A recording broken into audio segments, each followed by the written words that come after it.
الحمد لله نحمده ونستعينه ونستغفره ونؤمن به ونتوكل عليه ونعوذ بالله من شرور أنفسنا ومن سيئات أعمالنا من يهده الله فلا مضل له ومن يضلل فلا هادي له ونشهد أن لا إله إلا الله وحده لا شريك له ونشهد أن سيدنا وسندنا وحبيبنا وشفيعنا ومولانا محمدا عبده ورسوله صلى الله تعالى عليه وعلى آله وأصحابه وبارك وسلم أما بعد فأعوذ بالله من الشيطان الرجيم بسم الله الرحمن الرحيم لو أنزلنا هذا القرآن على جبل لرأيته خاشعا متصدعا من خشية الله وتلك الأمثال نضربها للناس لعلهم يتفكرون وقال تعالى بسم الله الرحمن الرحيم الرحمن علم القرآن خلق الإنسان علمه البيان وقال تعالى بسم الله الرحمن الرحيم إنا أنزلناه في ليلة القدر وما أدراك ما ليلة القدر ليلة القدر خير من 1000 شهر وقال النبي صلى الله عليه وسلم ما من نبي إلا أعطي مثل ما آمن عليه البشر وإنما أوتيته وحيا أوحى الله إليه فأرجو أن أكون أكثرهم تابعين يوم القيامة أو كما قال عليه الصلاة والسلام صدق الله صدق رسوله النبي الكريم. حضرات الکرام پراعظام، میرے محترم بزرگ اور دوستوں، میرے ماں بہن، آج الحمدللہ میں بھی اور آپ بھی اس بہت مبارک تقریب میں شریک ہیں جس میں ہمارے برادر کرامی ڈاکٹر محمد اسحاق صاحب کے دو صاحبزادے حافظ محمد عفان اور حافظ عثمان نے قرآن مجید مکمل کیا ہے. انہوں نے شکرانے کے طور پر یہ تقریب منعقد کی ہے. قرآن مجید نے کہا ہے قل بفضل اللہ وبرحمتہ فبذلک فلیفرحوا، کہہ دیجیے اللہ کے فضل اور رحمت پر خوشی مناؤ. اور اس کی تفسیر میں صحابہ کرام فرماتے ہیں اس فضل اور رحمت سے قرآن مجید کی نعمت مراد ہے. یہ وہ نعمت ہے جس پر حقیقت میں خوش ہونا چاہیے، کیونکہ یہ دائمی نعمت ہے. دنیا میں بھی حاصل ہے، قبر میں بھی حاصل ہے، حشر میں بھی حاصل ہے، جنت میں بھی حاصل ہے، زائل ہونے والی نہیں.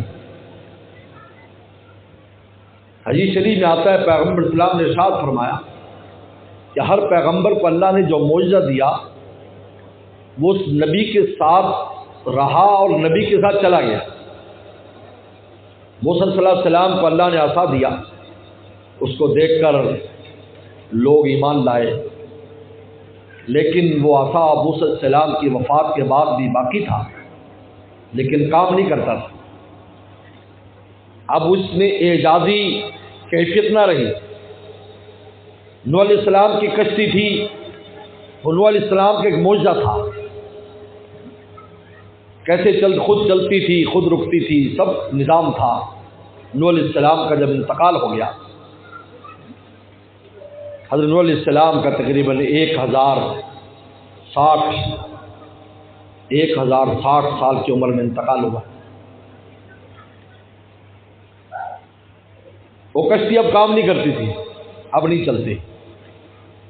سلیمان علیہ السلام کا تخت تھا، معجزہ تھا، ہوا میں اڑتا تھا بغیر ایئرپورٹ کے. بغیر پیٹرول کے، بغیر پائلٹ کے، چلو نبی کا ارادہ کافی ہوتا تھا کہ اڑنا ہے تو اڑنا شروع کر دیتا۔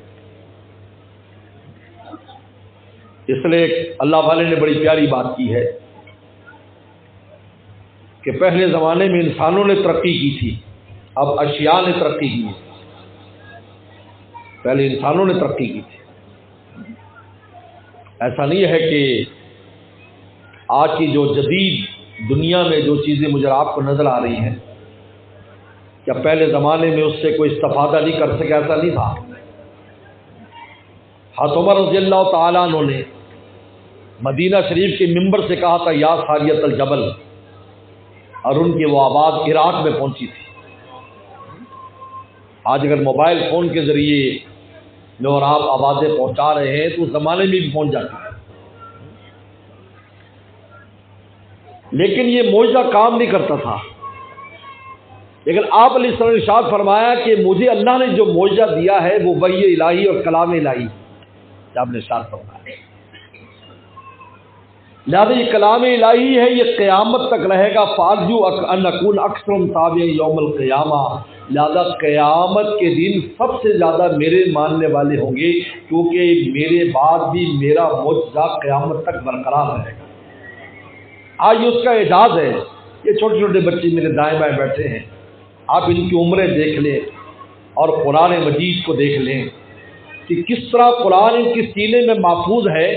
اللہ فرماتے وَلَقَدْ يَسَّرْنَا الْقُرْآنَ لِلذِّكْرِ، کہا کہ ہم نے آسان کیا ہے یاد کرنے کے لیے، فَهَلْ مِن مُدَّكِرٍ، ہے اس سے کوئی فائدہ اٹھانے والا؟ اللہ فرماتے ہم آسان کرتے ہیں، یہ ہمارا اعجاز ہے۔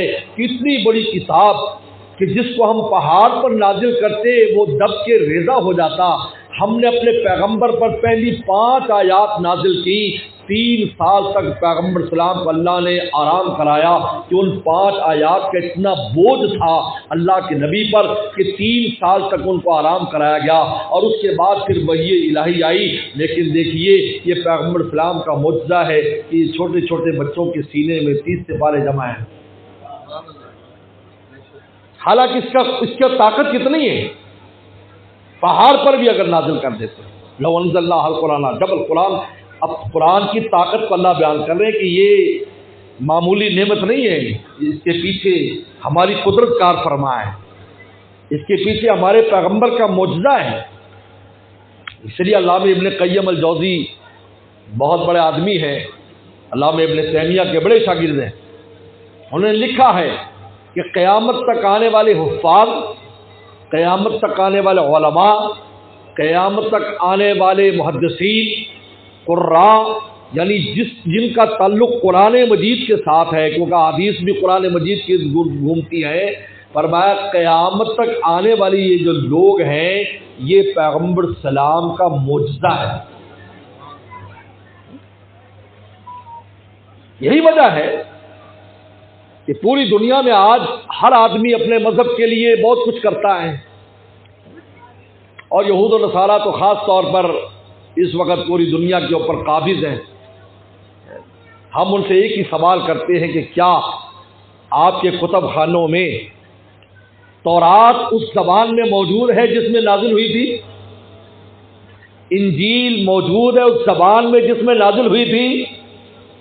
ان کے پاس آپ کو ترجمے ملیں گے، پاکستان میں آپ کو اردو کا ترجمہ ملے گا، ہندوستان میں ہندی کا ملے گا، آپ کو یورپ میں انگریزی کا ملے گا، آپ عرب ملکوں میں چلے جائیں عرب کا ترجمہ ملے گا۔ ہم پوچھتے ہیں کہ جس زبان پر نبی پر نازل ہوئی تھی اس زبان میں آپ کے پاس کتاب کیوں موجود نہیں؟ اور یہاں پر اللہ اکبر پورے عالم میں کہیں بھی دنیا میں چلے جائیں میرے دوستو، قرآن مجید پڑھنے کا انداز، طریقہ، زیر و زبر پورے عالم میں کہیں اس کے اندر فرق نہیں ہے۔ یہ معجزہ ہے، کیسی حفاظت ہو رہی؟ اِنَّا لَهُ لَحَافِظُونَ، اللہ فرماتے ہیں ہم حفاظت کریں، اپنی طرف نسبت فرمائی، اور حفاظت کا کام ہم سے لے رہے ہیں۔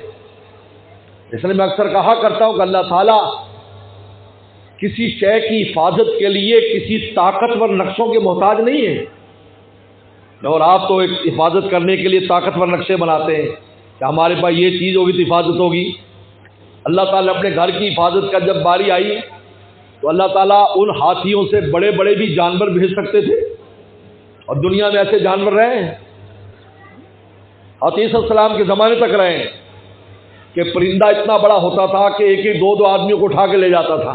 ہاتھی صلی اللہ علیہ وسلم کی دعا کے بعد وہ ختم ہو گئے، ان کی نسل نابود ہو گئی۔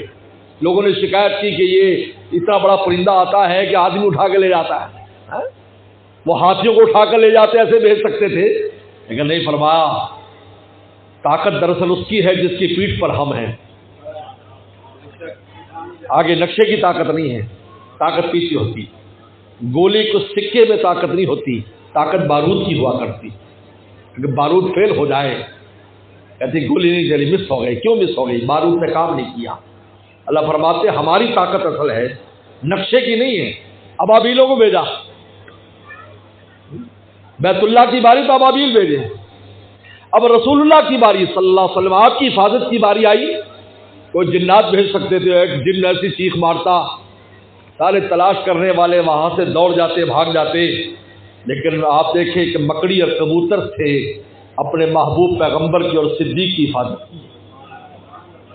فرمایا انا لہ لحافظون، اللہ فرماتے ہیں جب کتاب اللہ کی باری آئی، یہ چھوٹے چھوٹے بچوں کو استعمال فرما رہے ہیں، یہ میرے آپ کے بچے، یہ مدارس جن کو میں اور آپ جب موازنے پر آتے ہیں تو ہم ان کو بالکل تیسری دنیا کی، ہم تو ویسے تیسری دنیا والے ہیں، لیکن اس میں بھی ہم تیسرے تھرڈ کلاس میں ہم شامل کرتے ہیں کہ یار یہ مدرسوں میں بیچارے یہ بیٹھے ہوئے مسکین یہ کیا کر رہے ہیں، آپ کو کیا پتا کہ یہاں کیا کام ہو رہا ہے۔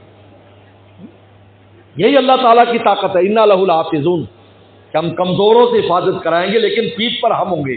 یہی وجہ ہے کہ پوری دنیا میں کہیں بھی قرآن مجید کا ایک زیر و زبر تبدیل، بلکہ زیر و زبر تو بہت دور کی بات ہے، پڑھنے کا انداز بھی تبدیل نہیں ہوا، عجیب بات ہے۔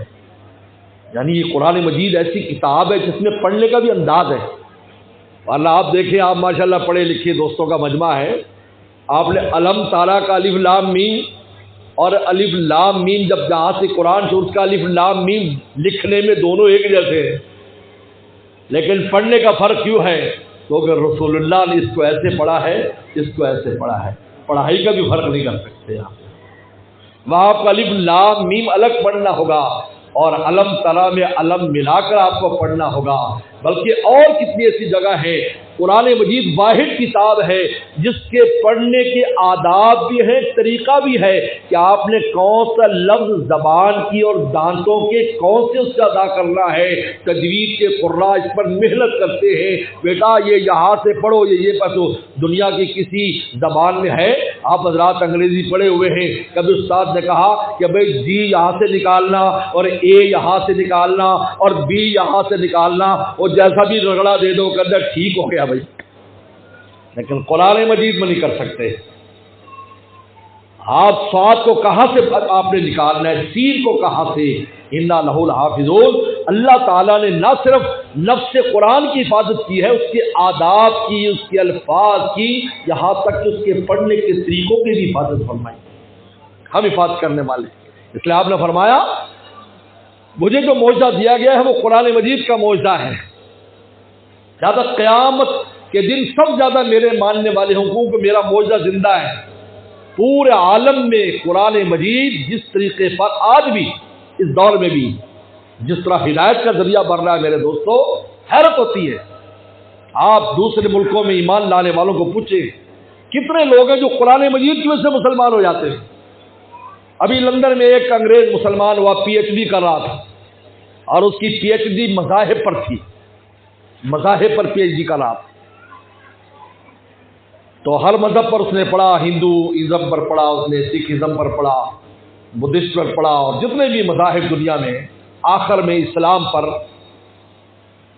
تو اس کے استاد نے کہا اسلام کے بارے میں دو چار باتیں بتائیں کہ یہ بس معمولی سا مذہب ہے، یہ ہے وہ ہے، دہشت گردی اس میں یہ وہ، جیسے کہ میڈیا اڑا کرتا ہے اسی طریقے پر۔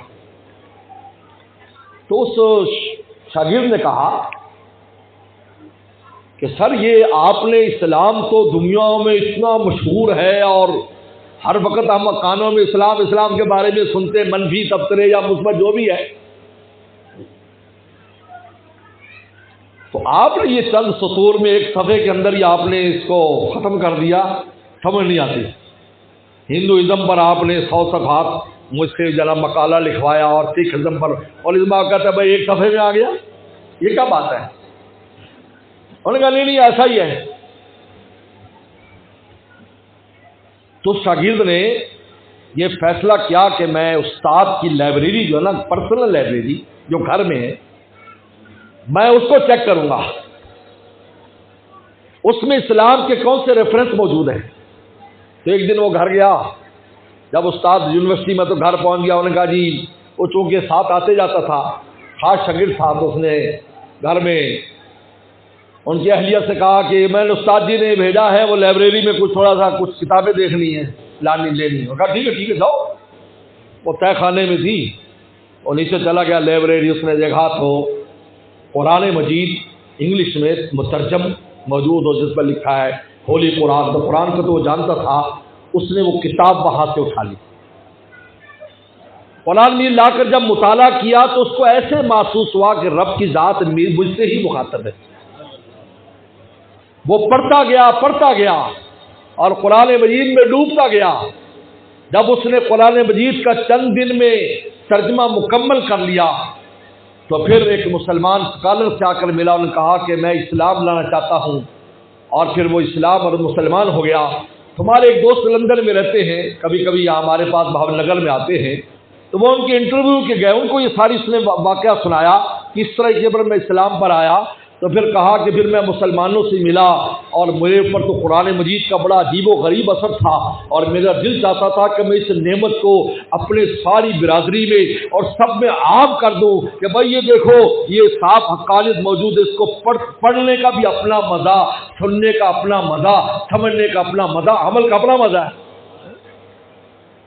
لیکن جب مسلمانوں سے آ کر میں ملا تو میں نے ان کی جو غفلت قرآن مجید کی طرف سے دیکھی تو مجھے بڑی حیرت ہوئی۔ تو ایک اس نے بڑی خوبصورت جملہ کہا، انہوں نے کہا کہ شکر ہے میں پہلے اسلام سے ملا پھر مسلمانوں سے ملا، پہلے اسلام سے ملا، میری ملاقات پہلے اسلام سے، اگر پہلے مسلمانوں سے ہوتی تو شاید یہی مجھے اسلام تک لانے میں رکاوٹ نہ بن جاتے۔ میرے دوستو، اللہ نے بڑی عجیب نعمت ہمیں دی ہے، قرآن مجید کی عجیب نعمت ہے، اور یہی دراصل معیار یہی ہے۔ آج ہم کہتے ہیں تعلیم یافتہ، ہم دنیاوی ڈگری ہوتی ہے تو اس کو تعلیم یافتہ کہتے ہیں۔ ہمارے ایک ڈی سی صاحب آئے تھے، پرانی بات ہے، تو وہ انگریزی، بیچ میں انگریزی جملے بھی بولتے تھے۔ ہم علماء کی میٹنگ میں حکیم الامت تھانوی رحمۃ اللہ علیہ کو ایک نے انگریزی میں خط لکھا، ہم اصل میں علماء کرام بھی تھوڑا حیا کر جاتے، میں نے کہا بھی ایسی جگہ پر تم عربی بول دیا کرو، تو وہ کہے گا مولانا صاحب اس کا ترجمہ بھی کر دیں، تو انگریزی نہیں بولے گا پھر۔ تو حضرت تھانوی کو کسی نے انگریزی میں خط لکھ دیا، تو حضرت نے عربی میں اس کو جواب لکھا۔ حضرت نے تو انگریزی پڑھوا لی یا پڑھ لی، اور حضرت کے پاس تو ہر قسم کے لوگ ہوتے تھے، یورپ سے بھی آئے ہوتے تھے، انہوں نے ترجمہ کر دیا۔ حضرت نے عربی میں جواب لکھا تو وہ لے کر پھرتا رہا، تو وہ علماء کو بھی وہ جو ہے اس کا ترجمہ نہ آیا، کیونکہ حضرت نے اتنی مشکل لکھی، تو اگلے خط میں لکھا کہ حضرت میں معافی چاہتا ہوں، آئندہ میں اردو میں ہی آپ کو لکھا کروں گا۔ تو وہ وہاں پر وہ خیر انگریزی ہوتے تو تھوڑا بہت ہم بھی بول دیتے تھے، تو مجھے کہنے لگے مولانا صاحب آپ تو پڑھے لکھے ہیں مجھے آج بھی جملہ یاد کہ آپ تو پڑھے لکھے۔ میں نے کہا بھائی ہر عالم پڑھا لکھا ہوتا ہے، علم کا اصل مدار یہ ہے۔ دو واقعات میں آپ کو بتاتا ہوں کہ پیغمبر صلی اللہ علیہ وسلم نے ایک صحابی کی شادی کی، انہوں نے کہا میری شادی فرما دیجئے، میں نکاح فرما دیں، کہ عورت آئی تھی میرے سے نکاح کرا دیں۔ انہوں نے فرمایا کہ آپ کے پاس کیا چیز ہے؟ انہوں نے کہا کہ میرے پاس قرآن مجید ہے، میں قرآن مجید اتنا یاد کیا ہے۔ فرمایا جاؤ میں نے قرآن مجید کی وجہ سے تیرا نکاح کر دیا۔ یعنی پیغمبر السلام نے جو تعلیمی معیار ہے اس میں قرآن مجید کو بنیاد بنا کر اس کا نکاح کیا۔ جیسا آج کہتے بھی کون سی دنیا کی degree, M A, B A, M B B S, فلان ڈگری، آپ نے پہلے یہ پوچھا۔ اور دوسرا واقعہ پیغمبر السلام کا آتا ہے کہ پیغمبر السلام نے ایک دفعہ ایک فوج بھیجی، اور اس فوج میں اب امیر بنانے کا مسئلہ آتا ہے۔ فرمایا قرآن کس کو کتنا یاد ہے؟ کتنا قرآن یاد ہے؟ ایک صحابی نے کہا نوجوان سے حالانکہ عمر میں کم سے کم مجھے پوری سورہ بقرہ یاد ہے، فرمایا کہ تو ان کا امیر ہے، تو ان کا امیر۔ لوگوں نے کہا کاش ہمیں پتا ہوتا ہم بھی قرآن مجید یاد کرتے اور آج ان کے امیر بنتے۔ چنانچہ حضرت عمر رضی اللہ تعالیٰ نے جب ہجرت کی ہے، اس قافلے میں بھی جو نوجوان صحابی تھا جن کے بارے میں آتا ہے جن کا نام سالم تھا، وہ پیغمبر صلی اللہ علیہ وسلم کی خدمت میں رہتے تھے۔ اور ان کا بھی عجیب واقعہ آتا ہے کہ یہ جو سالم ہے یہ قاری قرآن ہے۔ پیغمبر صلی اللہ علیہ وسلم نے 5 قاریوں کے بارے میں فرمایا، 5 قاریوں کے بارے میں کہ ان سے قرآن سیکھو، کیونکہ قاری تھے۔ تو سالم کے بارے میں آتا ہے کہ یہ وہ شخصیت ہے اسلام کی کہ جن کے نہ والد کا پتہ ہے، نہ والدہ کا پتہ ہے، نہ قبیلے کا پتہ ہے۔ یہ چھوٹے سے غلام تھے، جب مدینہ شریف میں بکے، شادی ہو کر اپنی مالکن کے ساتھ یہ مکہ آ گئے، اور وہاں سے پیغمبر صلی اللہ علیہ وسلم کے ہاتھ پر ان کے جو مالکن تھی وہ اور ان کے شوہر مسلمان ہو گئے، تو انہوں نے پیغمبر صلی اللہ علیہ وسلم کے گھر میں چھوڑ دیا کہ گھر میں کام کاج کرنے کے لیے چھوٹا سا بچہ، تو پیغمبر صلی اللہ علیہ وسلم فارغ وقت میں اس بچے کو قرآن مجید خود پڑھاتے تھے۔ جب یہ مدینہ شریف آئے اس قافلے میں جس میں حضرت عمر رضی اللہ عنہ جیسے حضرات تھے، تو حضرت عمر رضی اللہ عنہ نے اعلان فرمایا کہ ہمارا امام وہ بنے گا جس کو سب سے زیادہ قرآن آتا ہو۔ اچھا، مدینہ والے اس بچے کو پہچانتے تھے، یار یہ وہ بچہ ہے، اور یہاں رہتا تھا، یہ پتہ نہیں اس کا آگے پیچھے تو پتہ نہیں کون ہے۔ انہوں نے کہا جی مجھے سب سے زیادہ قرآن ہے، اب تک جتنا نازل ہوا سارا یاد ہے۔ انہوں نے کہا اب امام بنو۔ حیرت زدہ رہ گئے مدینہ والے، اور اس نے فرمایا ان اللہ یرفع بہذل کتاب اقوام ویذو بآخرین، یہ قرآن وہ کتاب ہے کہ جس نے سینے سے لگایا جن لوگوں نے، ان قوموں کو اللہ نے بلند کر دیا، اور جنہوں نے سینے سے نہیں لگایا اللہ تعالیٰ نے ان کو ذلیل و خوار کر دیا۔ یہی وجہ ہے کہ اسلام کا وہ دور جس دور میں عرب لوگ دنیا فتح کرنے پر لگے ہوئے تھے اور دنیا کی حکومتوں میں لگے تھے، مکہ شریف، مدینہ شریف، کوفہ، بصرہ، شام، یمن، جزیرہ، یہ جو بڑے بڑے آج ملک ہیں یہ سب ایک ہی خطہ تھا۔ ان جگہوں پر سب سے بڑا جو عالم دین تھا وہ آزاد کردہ غلام تھا، کیونکہ اس نے قرآن مجید یاد کیا تھا۔ یہاں تک کہ خلیفہ وقت بھی اور بادشاہ وقت بھی اس سے جا کر دینی مسائل اور قرآن کی باتیں پوچھتا تھا، حالانکہ وہ آزاد کردہ غلام تھے، منڈی سے خریدے گئے تھے۔ کہا کہ اتنی بلندی ان کو کیوں ملی؟ کہا کہ اس لیے کہ مالک تو دنیا داری میں لگے تھے اور غلاموں نے قرآن مجید اور حدیث سیکھی، وہ ان سے بڑے ہو گئے، امام بن گئے، بادشاہوں کو ان کے سامنے جھکنا پڑا۔ یعنی اس زمانے میں سوائے ایک ابراہیم نخعی کے علاوہ پورے عالم اسلام میں جو بڑے تھے وہ سب آزاد کردہ غلام تھے۔ اللہ نے اس بچے کو حیران ہو گیا مدینہ والے کہ یہ دیکھو، کہا کس وجہ سے؟ کہا کہ اس کے سینے میں قرآن ہے۔ تو رسول اللہ نے براہ راست اور پھر اتنا بلند مقام پایا۔ اما عائشہ صدیقہ رضی اللہ تعالیٰ فرماتی ہیں کہ ایک بار میں گئی حاجت کے لیے، جب میں واپس آئی تو مجھے دیر ہو گئی معمول سے، تو پیغمبر صاحب پوچھا کہ حمیرہ آج تو دیر سے آئی ہے؟ تو میں نے کہا کہ آپ کی مسجد میں کوئی قرآن مجید پڑھ رہا ہے، چلتے قدم روک لیتا ہے۔ تو پیغمبر صاحب فوراً نکلے۔ یعنی حضور صلی اللہ علیہ وسلم کتاب نازل ہوئی تو آپ خود بھی قرآن کے عاشق تھے، عجیب بات ہے، خود بھی عاشق تھے، اس لیے راتوں کو پھرتے تھے مدینہ شریف میں کہ کن گلیوں سے کہاں سے قرآن کی آواز آتی۔ صحابہ سے کہتے تھے تجھے پتہ ہے رات میں تیرے گھر کے باہر کھڑا ہو کر اندر سے تیرا قرآن سن رہا تھا، تو رو پڑتے تھے حضرت ہمیں پتہ ہوتا ہم آپ کا کلام بھی کرتے اور آپ کو خوب اور اچھی طریقے پر قرآن سناتے، فرمایا میں تمہارے گھروں کو قرآن سے پہچانتا ہوں۔ تو پیغمبر صلی اللہ علیہ وسلم فوراً اپنی رحمت کی کملی لی اور آپ باہر گئے، تو یہی سالم قبلۃ طرف منہ کر کے قرآن مجید کی تلاوت رات کو کر رہے تھے۔ تو پیغمبر صلی اللہ علیہ وسلم کھڑے ہو گئے، آپ کی آنکھوں میں آنسو آ گئے، آپ نے ہاتھ اٹھائے، اللہ تیرا شکر ہے میری امت میں سالم جیسے قاری قرآن پیدا کر دی۔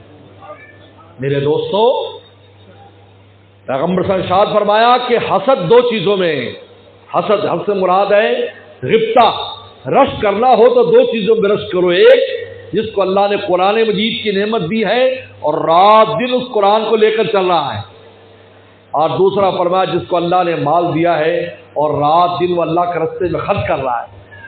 میرے دوستو، یہ معمولی نعمت نہیں ہے۔ ان بچوں کے سینے میں قرآن جمع ہونا، اور یہ حقیقت میں یہی صدقہ جاریہ ہے۔ آج حدیث شریف میں آتا ہے صدقہ جاریہ میں سب سے پہلے نیک اولاد ہے، ولدن صالح یدعو لہ، نیک اولاد جو دعا کرے۔ تو ولد صالح کیسے بنے گا میرے دوستو؟ جب آپ دینی تعلیم دلائیں گے تب ولد صالح بنے گا۔ یہ مدارس سے ہو کر جب بچے جاتے ہیں پھر وہ دنیا کی کسی بھی تعلیم کوئی بھی حاصل کرے، منع نہیں ہے، اور منع کرتا ہے، صدر بن جائے، وزیر اعظم بن جائے، جج بن جائے، لیکن ان کے اخلاقیات میں، اردو اخلاقیات میں زمین آسمان کا فرق ہے۔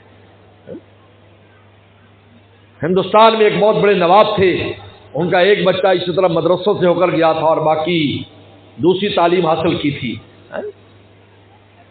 تو ان کے باپ نے یہ بات لکھی ہے، یہ بات لکھی نواب نے، کہ میں جب بھی کسی بچے سے کہتا بیٹا پانی پلاؤ تو نوکر سے کہتا ہے جاؤ ابا کو پانی پلاؤ۔ فرمایا یہ میرا مدرسے میں پڑھنے والا بچہ، میں اس کو جب کہتا ہوں پانی پلاؤ تو خود لے کر آتا ہے، نوکر کا واسطہ بھی نہیں لاتا۔ یہ صدقہ جاریہ اصل میں یہی لوگ ہیں۔ ہر آدمی کو جانا ہے دنیا سے، اولاد پہلے نمبر پر ہے۔ اگر ان کو ہم دین پڑھائیں گے، قرآن مجید کی تعلیم دیں گے، ہمارے والد رحمۃ اللہ علیہ مولانا نیاز محمد صاحب روزانہ 10 سپارے پڑھا کرتے تھے، 3 دن میں قرآن ختم فرماتے اور ہمیں بلا لے کر دعا کرتے۔ تو میں نے پوچھا آپ کیا کرتے ہو؟ ہر مہینے میں آپ 10 قرآن ختم کر، آپ کیا کرتے ہو؟ کہ اپنے والدین استادوں کو بھیجتا ہوں۔ 90 سال کا ایک بوڑھا جس کو خود بھی ضرورت ہے لیکن اس کو اپنے ماں باپ یاد ہے، یہ ہے ولد صالح یدعو لہ۔ میرے دوستو، اپنے بچوں کو قرآن مجید کی تعلیم پہلے دلاؤ، ہم اس لیے مشورہ دیتے ہیں آپ اسکول بھی پڑھاؤ، کچھ تعلیم دلوا کر پھر مدرسوں میں داخل کرو، وہاں آداب سیکھیں گے، ان کو پتہ چلے گا آداب کیا چیز ہے۔ وہ بڑا مشہور واقعہ ایک آتا ہے کہ ایک انگریزنی ایک مسجد کے بعد امریکہ میں یہ کہیں پہنچ گئی اور کہا کہ مجھے استاد صاحب سے ملنا ہے۔ تو استاد صاحب آ گئے، انہوں نے کہا کیا بات ہے؟ انہوں نے کہا بچے داخل کرانے آئی ہوں آپ کی انسٹیٹیوٹ میں، آپ کی اکیڈمی میں، شام کو جو پڑھائی ہوتی ہے تو یہ یہاں پڑھیں گے آپ کی اکیڈمی میں۔ انہوں نے کہا آپ لوگ تو مسلمان نہیں ہو۔ انہوں نے کہا اچھا، ہر ایک کو داخلہ نہیں ملتا۔ انہوں نے کہا یہ مسلمانوں کی ہولی بک پڑھائی جاتی ہے یہاں پر، تو لیکن آپ لائی کیوں ہیں؟ یہ سمجھ میں آپ لائی کیوں ہیں؟ انہوں نے کہا دراصل میرے ساتھ میں ایک مسلمان فیملی رہتی ہے، اس کے بچے یہاں پڑھتے ہیں، تو میں دیکھتی ہوں کہ میرے بچے نہایت بدتمیز ہیں اور ان کے گھر میں اتنی تمیز داری ہے، وہ اپنے ابا کو پوچھتے، اماں کو پوچھتے، وہ جو کہے جو ان کی مانتے ہیں۔ تو میں نے پوچھا کہ یہ بھی تمہارے بچے بھی اس اسکول میں جاتے ہیں جہاں میرے جاتے ہیں، لیکن ان کے اندر ایسی چینجنگ کیوں ہے، ہمارے بچوں میں نہیں ہے؟ انہوں نے کہا شام کو ہم وہاں پر ایک مسجد میں، مکتب میں بھیجتے ہیں، وہ استاد بتاتا ہے کہ والدین کے کیسے ڈیل کرنا ہے، بہن بھائیوں کے ساتھ کیسے ڈیل کرنا ہے، اور وہاں قرآن مجید سیکھتے ہیں۔ تو میں اس لیے اپنے بچے لائی ہوں، آپ ان کو داخل کر لیں تاکہ یہ بھی کچھ آداب سیکھ لیں۔ اور یہی چیز ان کے مسلمان ہونے کا ذریعہ بن گئی۔ انہوں نے کہا اگر مسلمان ہونا ضروری ہے تو ہم مسلمان ہوتے ہیں تاکہ ہمارے بچے آداب سیکھ جائیں۔ میرے دوستو، آج پوری دنیا میں کوئی ایسا خطہ نہیں رہا جہاں قرآن مجید کی تعلیم نہیں ہو رہی، پوری دنیا میں۔ ورنہ پہلے، آج سے 20 سال پہلے، یورپ، امریکہ، کینیڈا، آسٹریلیا تراویح کے لیے یہاں سے، ہندوستان سے، پاکستان سے، بنگلہ دیش سے قاری صاحبان، حافظ صاحبان جاتے تھے کہ وہاں قرآن مجید پڑھنے پڑھانے والا کوئی نہیں ہے۔ لیکن جیسا کہ رسول اللہ نے ارشاد فرمایا کہ ایک زمانہ ایسا آئے گا کہ کوئی کچا اور پکا گھر ایسا رہے گا جس میں میرا کلمہ داخل نہیں ہوگا، اور آپ نے فرمایا میرے لائے ہوئے دین کی مثال بارش کی طرح ہے جو پہلے خوب برستی ہے، پھر کم ہو جاتی ہے، آخر میں پھر خوب برستی ہے۔ پر آپ نے فرمایا معلوم نہیں پہلے زیادہ برسی تھی یا بعد بعد میں زیادہ، پر میرا دین ایسا ہے پہلے بہت اٹھے گا، بیچ میں کمی آئے گی، آخر میں پھر دین اٹھے گا۔ آج یہ حالت ہے کہ ایک یورپ کی ایک مسجد میں 5 حافظ قرآن ہے، ہر ایک کو 2 4 تراویح ملتی ہے، ان کو باہر سے منگانے کی ضرورت نہیں، کیونکہ قرآن مجید کی تعلیم پورے عالم میں عام ہو گئی۔ اور یہ علماء کی محنت ہے کہ وہاں تک پہنچے۔ پہلے ایسے حالات نہیں تھے جیسے آج کے حالات ہیں، ان حالات میں انہوں نے وہاں قرآن مجید کی تعلیم کو جاری کیا۔ میں افریقہ کے ایک ملک میں گیا، مجھے کہا کہ حضرت ایک مدرسے میں آپ کو لے کے جانا ہے۔ اب افریقہ کے ملک تو ویسے بھی خطرناک ہوتے ہیں، آپ نے واقعہ کچھ عرصہ پہلے پڑھا ہوگا کہ ایک ملک میں فرانسیسی جو سفیر تھا وہ گاؤں میں گیا تو انہوں نے بھون کے کھا گئے، یہ ابھی کچھ دن پہلے بھی دوبارہ اس کے بارے میں آیا، وہ بھون کر کھا گئے، تو اس پر اس نے بہت زیادہ پھر فرانس نے سختی کی اور ان کے اوپر بہت سخت شرائط لگائیں، اتنا کچھ ان سے مانگ لیا اس کی دیت کے طور پر۔ انہوں نے کہا کہ پورا ملک بیچ لیں تب بھی ہم نہیں دے سکتے۔ تو پھر ان کے بادشاہ، ان کے وزیر اعظم نے لکھا کہ ہمارا سفیر جو آپ کے ملک میں وہ آپ بھون کے کھا جاؤ، بس ہماری جان چھوڑ دو۔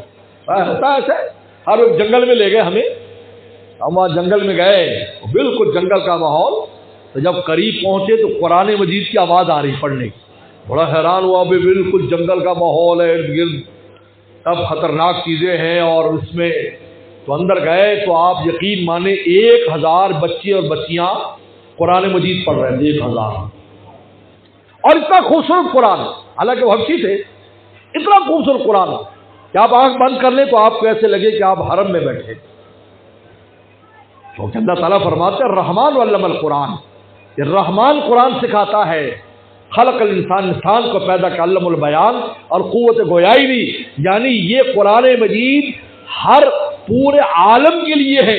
یہی وجہ ہے کہ دنیا کے کسی خطے اور زبان کا ہو قرآن مجید کو آسانی سے پڑھ لیتا ہے، اور ایسا خوبصورت پڑھتا ہے کہ فرق کرنا مشکل کہ اس کی اصل زبان کون سی ہے۔ حالانکہ یہ آسان نہیں ہے دوسری زبان، ہم انگریزی بولتے ہیں اگلے کو پتہ چل جاتے یہ پاکستانی، اردو بولتے پتہ چلتے یہ بنگلہ دیش کا ہے، اردو بولتا پتہ چل جاتا ہے یہ پٹھان ہے، یہ پنجابی ہے۔ لیکن قرآن مجید ایک ایسی کتاب ہے اگر صحیح آداب سے اور صحیح طریقے سے پڑھا جائے تو فرق کرنا مشکل ہے کہ پڑھنے والا عربی ہے یا عجمی۔ اللہ فرماتے ہیں الرحمن علم القرآن، ہماری شان رحمت ہے جو قرآن سکھاتی ہے۔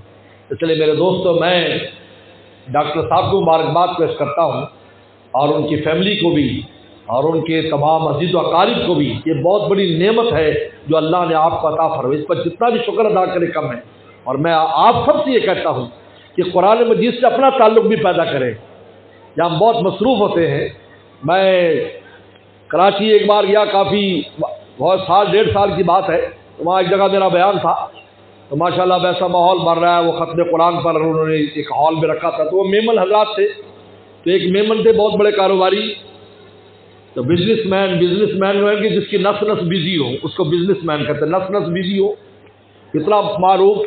وہ کہنے لگا کہ حضرت میں قرآن میں ہم کیا کریں؟ میں نے کہا پیغمبر اسلام نے آپ کے لیے بھی ایک سلیبس اور نصاب دیا، حدیث میں آتا ہے جو 2 آیتیں روزانہ تلاوت کر لے تو 2 اٹھنیوں سے بہتر، 2 آیتیں، اور بتائیں 2 آیتیں کیا ہیں؟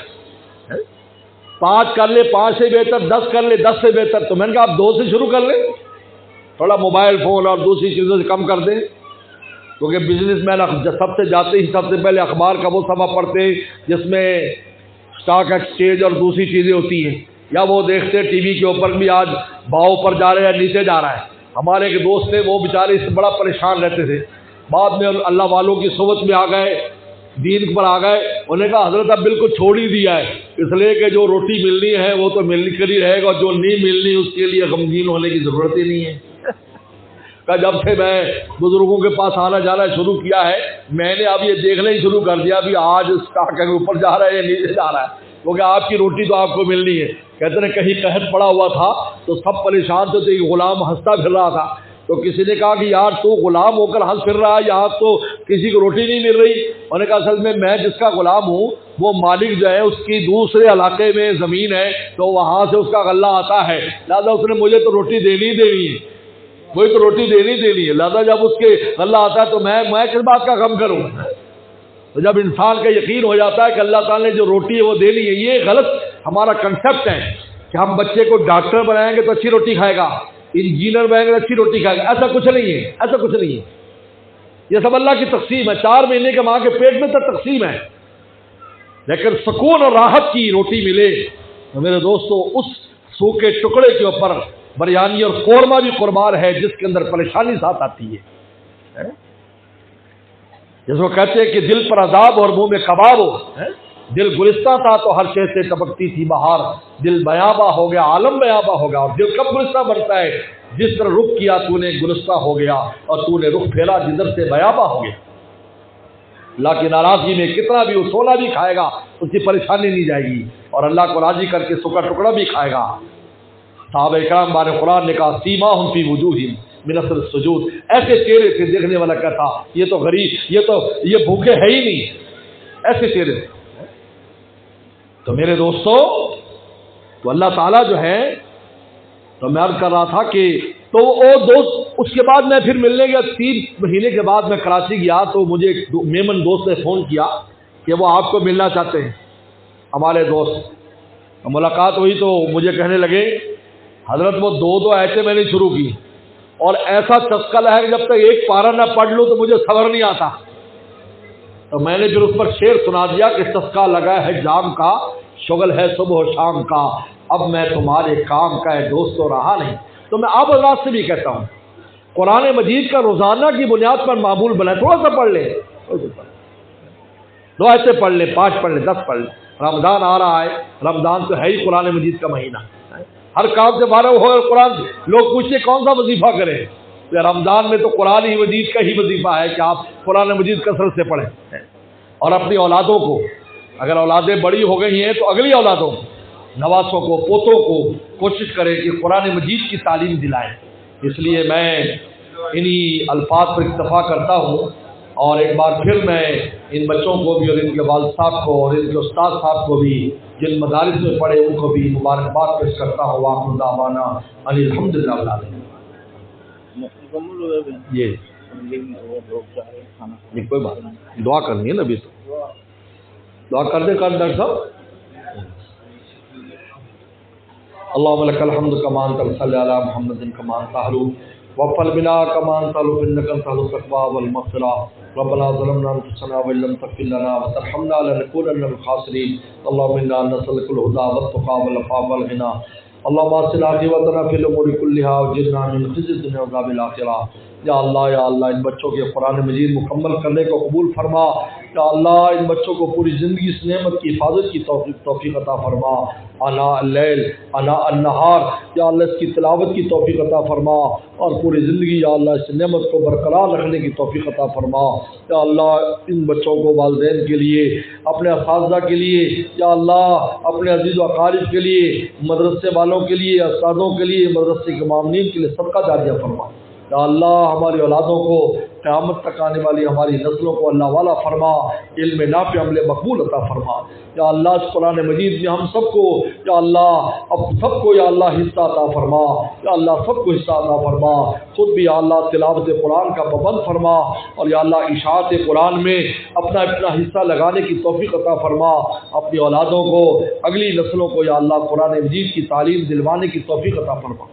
یا اللہ ہمارے ڈاکٹر اسحاق صاحب نے بڑی خوبصورت مجلس یا اللہ اس اعزاز میں یا اللہ انہوں نے سجائی ہے، یا اللہ ان کی اس کاوش کو قبول فرما، یا اللہ ان کی محنت کو قبول فرما، یا اللہ یہ شکرانے کے طور پر ہے، یا اللہ اس تشکر میں ہمیشہ کے لیے یہ نعمت یا اللہ ان کے بچوں کو عطا فرما۔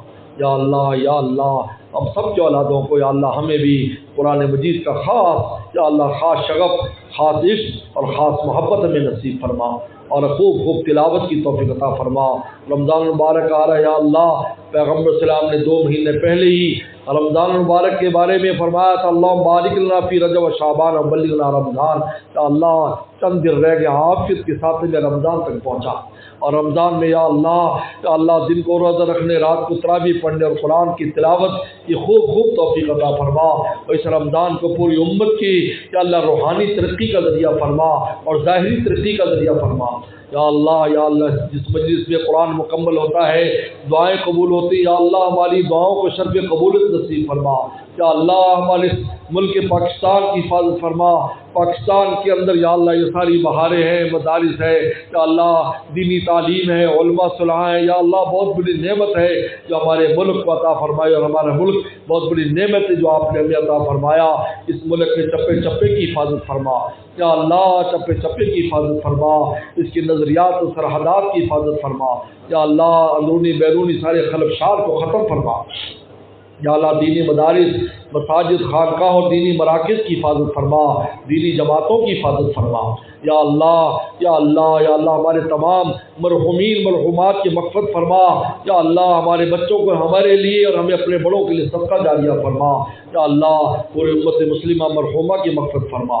یا اللہ تمام بیماروں کو شفا عطا فرما، تمام بیماروں کو شفا عطا فرما، تمام بیماروں کو شفا عطا فرما، ہر طرح کی پریشانی کو دور فرما، ہمارے مسائل کو حل فرما، ہماری حاجات کو پورا فرما۔ رزق روٹی کے جو وسائل آپ نے دیے یا اللہ اس میں خیر و برکت پیدا فرما، یا اللہ اس میں خیر و برکت پیدا فرما۔ یا اللہ قرضوں کے بوجھ سے محفوظ فرما، اگر مقروض ہے غیر کے خزانوں سے قرضوں کو اتروا۔ یا اللہ بے اولادوں کو نیک صالح اولاد عطا فرما، اولاد والوں کے اولادوں کو آنکھوں کی ٹھنڈک اور صدقہ جاریہ فرما۔ یا اللہ جن بچوں کے رشتے نہیں ہوئے اچھے جوڑ عطا فرما، جن کے رشتے ہو گئے گھروں میں امن سکون عطا فرما۔ یا اللہ ہر دوست کی ماں بہن کی جو بھی حاجت ہے اپنے خزانوں سے ہماری حاجات کو پورا فرما۔ اللہم انا نسألک من خیر ما سألک منہ نبیک محمد صلی اللہ علیہ وسلم ونعوذ من شر ما استعاذک منہ نبیک محمد صلی اللہ علیہ وسلم، انت المستعان ملک الملاک ولا حول ولا قوة الا باللہ۔ اللهم انا نسألك بانك الله الذي لا اله الا انت الاحد الصمد الذي لم يلد ولم يولد ولم يكن له كفوا احد ربنا تقبل منا انك انت السميع العليم وصلى الله تعالى على خير خلقه محمد وآله وصحبه اجمعين۔